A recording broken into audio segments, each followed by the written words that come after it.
Жалпы жалған уағыздар дегенімізді әуелі қалай түсінеміз? Ол белгілі бір идеологияларды немесе белгілі бір көзқарастарды діни уағыздардың немесе Құран аяттарының немесе пайғамбарымыздың саллаллаху алейхи вассаламның хадистеріне жасыра отырып, солармен икемдей отырып, белгілі бір көзқарастарды немесе адамдарға белгілі бір идеологияларды сіңіреу.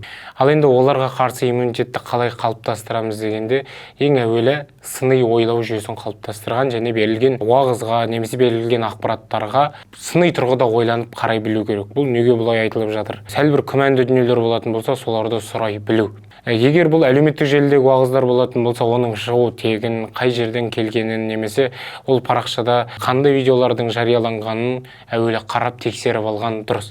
Ал енді тікелей ұстаздардан хат алмасу арқылы алынатын уағыздар болатын болса, онда сұрақ қойған абзал. Бұл сөзді кім айтты, бұл уағызды жаңағы кім арқылы жеткізіп отырғанын немесе бұндағы мақсаттың не екенін сұрай отырған дұрыс. Ал егер ол жерде бұл нәрсеге күмән келтіруге болмайды, осылай айтылған, осылай қалады, бұған шек келтірме деген жауаптар болатын болса, онда күмәнданғаныңыз абзал.